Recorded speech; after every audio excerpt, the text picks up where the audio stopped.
Assalamualaikum warahmatullahi wabarakatuh. Alhamdulillah wa syukurillah binikmatillah, kita bersyukur kepada Allah Subhanahu wa taala di hari yang berbahagia, di hari Kamis tepatnya 3 November 2022 bersama kami podcast Inspirasi Riau.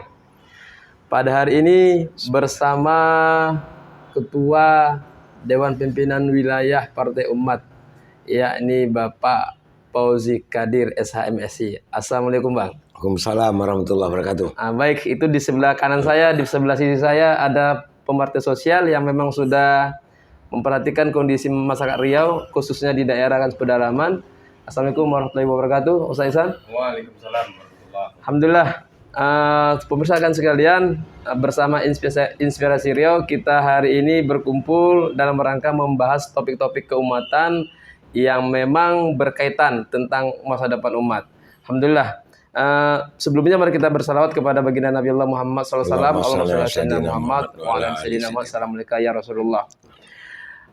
Kondisi perpolitikan tanah air pada hari ini yang memang panas, terutama dari kalangan elit, baik itu pihak oposisi ataupun pihak yang saat ini berkuasa, dalam menentukan siapa yang berhak untuk meraih tiket pada konsultasi pemilihan presiden 2024.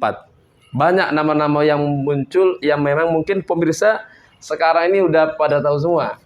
Ada Bapak Ganjar Pranowo yang digadang-gadang katanya memiliki potensi yang untuk menang itu di atas 50%.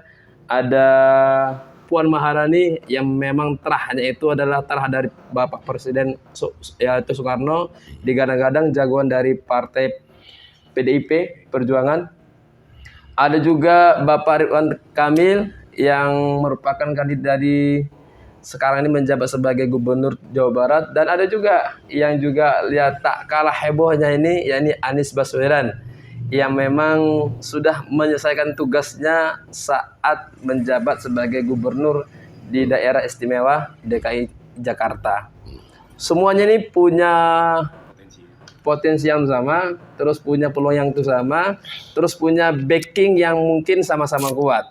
Tapi pada sore hari ini kita khusus membahas Bapak Haji Rashid Anies Baswedan karena memang beliau ini unik ini. Abang dah, unik. Uniknya apa? Karena ternyata backingnya ini banyak dari suara umat, suara itu rakyat. Di mana-mana dia dielulukan, dan ini tampaknya membuat kekhawatiran dari pihak yang berkuasa kan itu sekarang ini.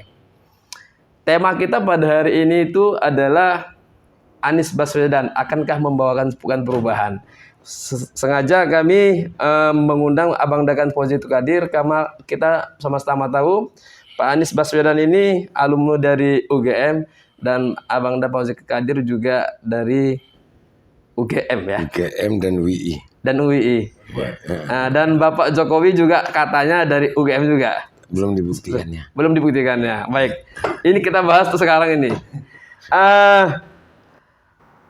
Pertanyaan pertama itu, sejauh mana Bang Fauzi Qadir ini kenal dengan Bapak Haji Anies Baswedan?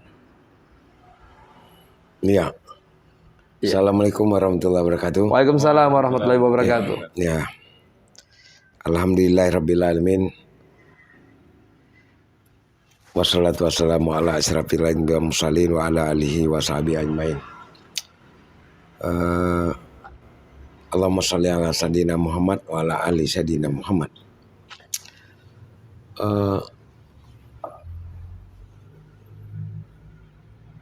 Anies ini dalam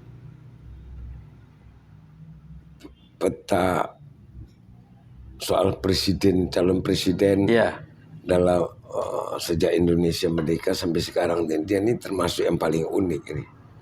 Paling aneh.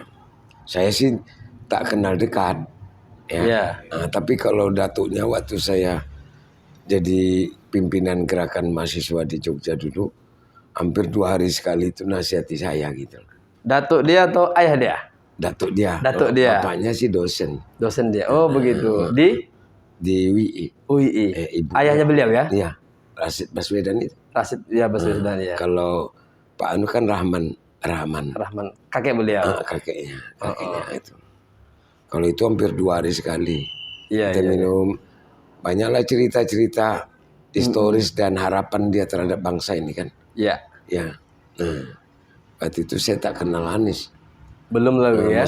Dia masih SMP apa ya. Berarti selisih usianya 10 tahun. 10 tahun kira-kira ya di saat itu. Berarti Bang Fauzi ini mahasiswa, belum masih SMP. Baik. Itu jadi kemudian saya jadi dosen, baru saya dengar ada nama Anies dalam gerakan mahasiswa. Iya. Beliau tuh kan aktifnya di HMI juga. Iya, HMI. Ya. Nah itu jadi ya biasa aja. Dia memang keluarga pejuang kan. Iya. Jadi memang jadi pejuang, kemudian dia jadi aktivis, kemudian terpelajar. Ya di Jogja itu kan banyak orang-orang kayak gitu tuh. Ya, gudangnya di Jogja itu banyak ya. Jadi ya biasa aja kita. Cuma di kalangan teman kawan-kawan yang generasi di bawah saya itu pernah datang ke sini, penasihat dia, perancang ekonomi dia tuh, dia sebut waktu mahasiswa saya ketua bang. Dia baru setengah semester udah berani dia ketemu saya kata Walil gitu. Perancang ekonomi datang ke sini.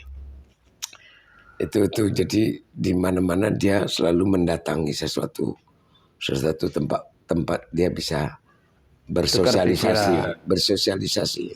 Nah, dan dia berani pada sini. Ya. Dan saya dengar memang gerakannya ya termasuk bertanggung jawab dia terhadap organisasinya dengan kawan-kawannya kan. Iya. Dan selalu dia berikan contoh yang terbaik gitu. Jadi hampir tidak ada hal yang negatif gitu. Tidak ada, semua bagus gitu dong. Sekolahnya juga dia mulai SMA sudah dikenal pertukaran mahasiswa. Berarti secara keluarga itu memang bibit bobotnya itu sudah teruji ya? Memang iya. Bapaknya itu kan dekan di Fakultas Ekonomi UI dulu. UI. Itu yang orang tidak tahu. Dekan Fakultas Ekonomi. Jadi banyak sekarang ini kalangan yang mengatakan siapa sih Anies itu kadrun, nggak punya kontribusi terhadap bangsa dan negara. Ternyata kita dapat info pada hari ini, ternyata dari kakeknya, ayahnya sangat memberikan kontribusi yang besar. Profesor Doktor tuh dosen guru besar di UI ya. Di KIP, di YIN, pokoknya guru besar dia, luar biasa. Berarti Anies dari kecil ini memang berada hidup dalam sebuah lingkungan yang akademistis. Dia memang terdidik terpelajar secara intelektual dan punya kepedulian.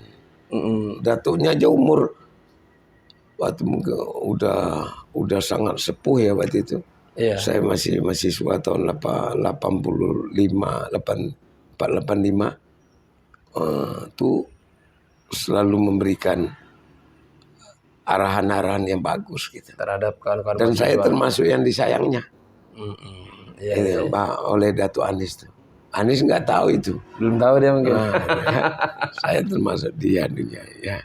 Selalu menjadi perhatian dia gitu. Dan kita minum teh pagi. Dia habis ngantar tulisan di Kedaulatan Rakyat tuh. Iya. Media kan. Nah, dia pulang dia singgah di kantor. Nah, selalu itu dia luar biasa. Dia penulis. Memang orang terdidik dia. Baik. Secara intelektual oke berarti beliau nih. Ya luar biasa lah kalau dia seorang yang sekolah kemudian jadi aktivis, sekolah sukses kemudian aktivis juga sukses, ya itu luar biasa. Ya, itu luar biasa. Jarang orang dari keluarga ini mau punya kepedulian dalam gerakan. Ya betul. Ya, selalu saja mencari safety. Ya, dengan elitis. Dia turun dia. Jadi nggak heran, dan bahkan berlebihan tuh kan, ada gerakan dia turun, dia ambil risiko. Dan contohnya waktu dia jadi gubernur tuh kan luar biasa itu. Setiap ada demonstrasi dia nggak mau, utus staf dia nggak mau, dia langsung turun menghadapi para demonstran. Macam gubernur saya sini, ada masalah masyarakat, mau ketemu rakyat itu susah. Sampai habis periode nggak ketemu itu. Iya. Nggak ada tanya, gila itu. Anies nggak ada tipologi seperti itu. Begitu dia sayang sama dia sama bangsa ini gitu. Iya. Nggak peduli itu Islam tak Islam, Hindu apa, nggak peduli itu dia. Pokoknya tugas dia sebagai kementerian amanah dia kerjakan. Gue coba ketemu gubernurku nih, ada masalah tuh sampai sekarang nggak ditegurnya rakyatnya. Iya. Ya pokoknya yang senang dia aja. Baik. Ya kan, Anies nggak ada. Yuk lihat sendiri, ada mahasiswa gerakan dia turun dari mobilnya, dia langsung berikan respon formulasinya. Nanti saya coba pelajari, akan saya bola api gitu. Gitu dia. Tipe-tipenya seperti itu. Yang terbaru sekarang ini kan ada sebuah partai yang memang ngambil langkah cepat. Meskipun pemilu presiden itu kan masih 2024. Tapi Partai Nasional Demokrat atau Nasdem di bawah pimpinan Pak Surya Paloh ngambil cepat langkah, langsung deklarasi capres. Dan dia katakan yang diusung ini adalah bukan petugas partai. Ini adalah capresnya Partai Nasdem. Menurut Abang seperti apa itu? Dari sisi sebuah dinamika politik yang kubu sebelah lagi tawar-menawar, tiba-tiba Nasdem langsung deklarasi capres Anies Baswedan. Kata mereka kan seperti itu. Beliau ini sosok yang cocok untuk memberikan jawaban terhadap permasalahan yang ada di Indonesia. Menurut Abang bagaimana? Bagus itu. Sebab di tengah-tengah orang mempertanyakan keberadaan Anies itu tidak punya partai gitu. Iya. Tidak mampu nanti, dan dia akan justru akan pokoknya ya nggak masuk lah, ya kan. Justru yang dipilih yang lain nanti kan begitu. Sikap Nasdem itu luar biasa memang. Walaupun Nasdem dari segi apa belum banyak hal yang dilakukan kan, tetapi sikap dia terhadap soal kebangsaan sekarang ini, soal presiden, pimpinan nasional, luar biasa. Di tengah-tengah Anies memang memerlukan kendaraan, backup partai yang cukup gitu. Dan saya kira wajar karena Anies itu hampir lengkap pada dirinya gitu. Apa itu Pak Anies ya lengkap, coba dia sudah biasanya kan dia biasanya pimpinan partai. Kemudian the have, orang punya uang. Nah, dia tidak punya partai. Walau dia sering deklarator di Nasdem, deklarator juga kan, sebagai inspirator juga dia. Nah, kemudian orang lagi koalisi sekarang kan, koalisi pura-pura kan ngeri itu. Ya kan, hampir 80% kan sudah macam pasti sudah ada calonnya dan dipastikan menang itu. Habis diblok lagi dengan 20% elektoral threshold. Sehingga kemungkinan Anies itu tidak ada bisa masuk. Sebab yang di luar posisi kan tinggal PKS, Demokrat sama Demokrat kan, kan nggak memenuhi syarat. Kalau dua aja kan belum memenuhi syarat. Itu. Nah, tapi ada daya tarik yang luar biasa dengan keadaan bangsa. Anies menunjukkan prestasinya Jakarta dengan sikapnya yang santun.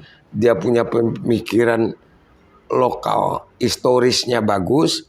dia meletakkan kebangsaan ini secara historis bagus, pluralitasnya juga memahami heterogenitas kultural itu juga bagus, ya orangnya paham terhadap keberagaman yang ada, dan kemudian dia punya kemampuan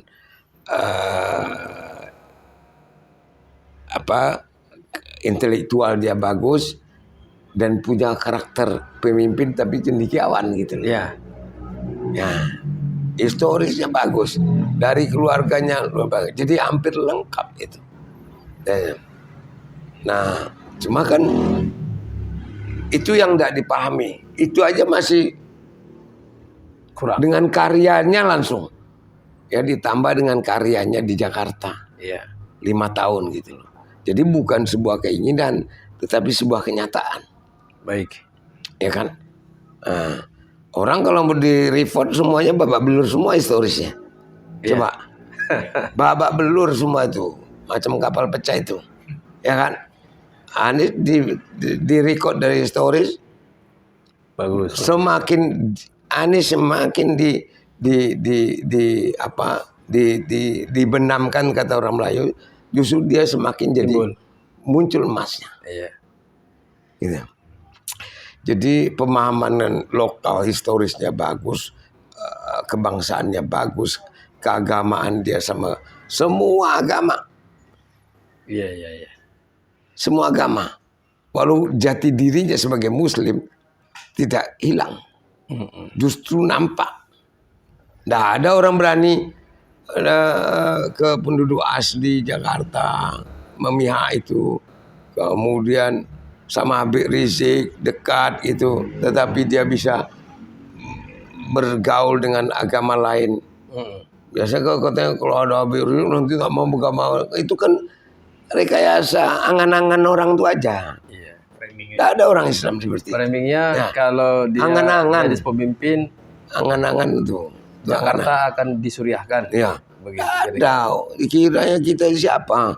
Cek sejarah kita ini masing-masing. Siapa kita dan siapa mereka, kan gitu kan? Berarti Anies ini dari dia pemahaman globalnya luar biasa. Ditariknya tuh pandangan-pandangan globalnya, dia lama di negeri asing, dia letakkan Jakarta tuh kehidupan nasionalisme dengan keadaan global. Cemburu lagi, tidak nyambung lagi orang. Dibikin formula seperti itu, malah dicari-cari kelemahannya seperti itu. Entah macam-macam caranya. Berarti Bang, Anies ini sebagai jujur organisatoris, pernah menjadi menteri, ya kan, pernah menjadi rektor juga pernah. Dia akademisi. Pernah menjadi gubernur. Dan sekarang ini ada tuh harapan beliau menjadi pemimpin di Indonesia kan? Insya Allah, mudah-mudahan orang semua baik. Melihat kondisi kita yang parah sekarang ini, anggaplah sebagai kasus contoh itu APBN kita ini kan 2.200 lebih, misalnya nih contoh. Sementara negeri ini harus membayar utang plus bunga hutang hampir 1.000 triliun. Seperti itu. Suruh Jokowi aja bayarnya, jangan disuruh Anies, suruh Jokowi aja bayarnya gitu loh. Tapi enggak, si Anies itu orangnya gitu, dia bilang mana saya yang baik saya teruskan, dan yang kurang akan saya tambah. Baik. Saya akan tempel. Orangnya enggak tipe dendam, enggak ada tipe dendam dia.